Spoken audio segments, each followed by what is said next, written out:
Hi everyone, star batch question series में आज हम लोग एक ट्रिग्नोमेट्री का क्वेश्चन ले रहे हैं। देखते हैं इसमें क्या दिया हुआ है। कह रहा है given X and Y are real number. X और वाई क्या है? रियल नंबर है। और क्या दे रखा है? 2 sin x sin Y plus 3 cos Y plus 6 cos x sin Y क्या है? 7 के बराबर है। तो पूछ रहा है कि क्या स्टेटमेंट ट्रू है। तो दिख रहा है कि एक्स और वाई दो वेरिएबल है लेकिन इक्वेशन एक ही है। तो क्वेश्चन थोड़ा डिफ़िकल्ट साइड पे है। देखते हैं क्या कर सकते हैं। एक R1 वेक्टर एज्यूम करते हैं। क्यों कर रहे हैं ये दिखेगा अभी। इसको क्या लेते हैं? 2i plus 3j plus 6k cap. मतलब इस वाले का कोफिशिएंट, इस वाले का कोफिशिएंट और इस वाले का कोफिशिएंट लिए। अब R2 वेक्टर क्या लेते हैं? तो sin x sin Y plus cos y j cap plus cos x sin y के कैप लेते हैं। सही है यहाँ तक? ऐसा इस कारण चुने क्योंकि R1 डॉट R2 क्या है अपना? 2 साइन एक्स साइन वाई, आई का आई के साथ, जे का जे के साथ, 3 कॉस वाई, के का के के साथ, तो 6 कॉस एक्स साइन वाई। और ये क्वेश्चन में दे रखा है कि 7 है, इस कारण हम ऐसा चुने। अब R1 R2 का डॉट प्रोडक्ट क्या होता है?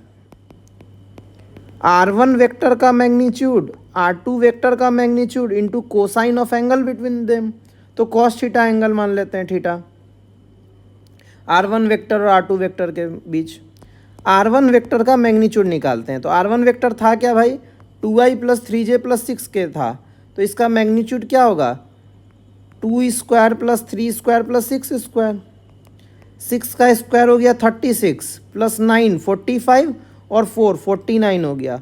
49 का रूट क्या होता है भाई? 7 होता है। R2 वेक्टर का मैग्नीट्यूड देखते हैं। R2 क्या है? ये वाला वेक्टर है तो इसका magnitude sin square X sin square Y plus cos square Y plus cos square X sin square Y. अब देखिए sin square X sin square Y हो गया, तो यहाँ साइन स्क्वायर वाई कॉमन लेते हैं इन दोनों में। तो क्या बन गया? Sin square X plus cos square X plus क्या बन गया? Cos square Y. अब हम क्या जानते हैं कि sin square X plus cos square X क्या होता है? 1 होता है। तो क्या बन गया? Sin square Y. फिर क्या जानते हैं? Sin square Y plus cos square Y क्या बन गया? 1 बन गया।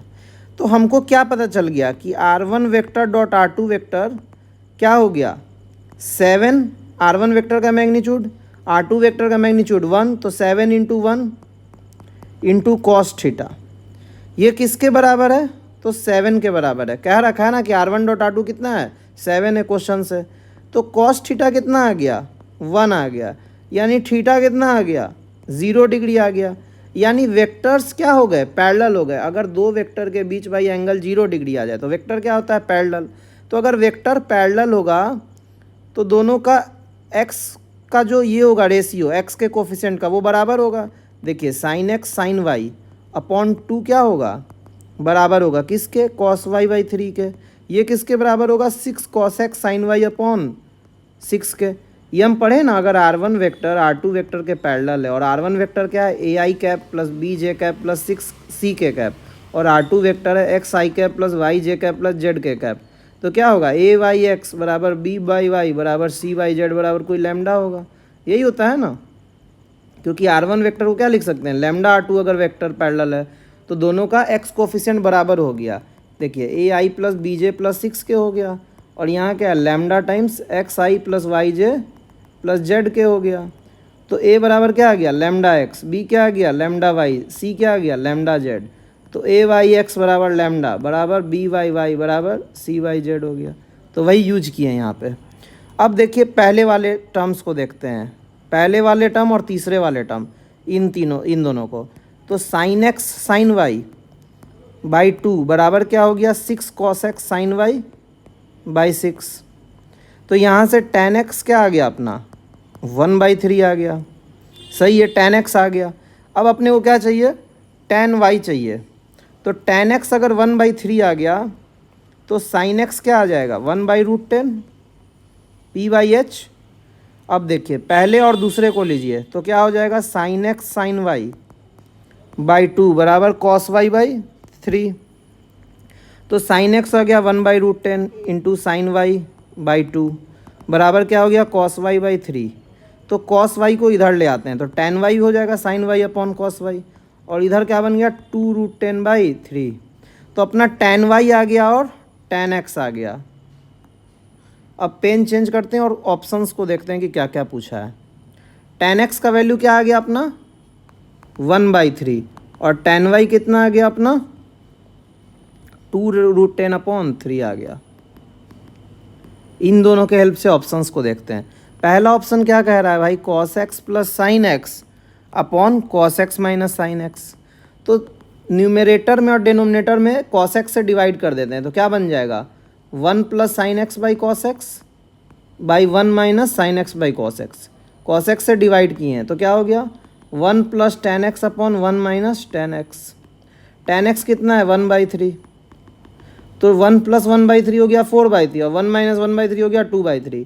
तो 3 से 3 कैंसिल हो गया और 2 से 4 2 बार में हो गया, तो आंसर क्या आ गया 2 आ गया, यानी ये ऑप्शन सही है अपना ए। अब बी देखिए, बी क्या है 2 tan square X plus 3 sec square X है। तो tan स्क्वायर एक्स को tan स्क्वायर एक्स रहने देते हैं और सेक स्क्वायर को लिख देते हैं 1 प्लस tan स्क्वायर एक्स। तो अपना आंसर क्या बन गया 3 + 5 tan स्क्वायर एक्स, और tan स्क्वायर एक्स क्या है 1/9। तो क्या बन गया 9 3 जा 27 और 5 32/9। तो ये ऑप्शन अपना गलत हो गया।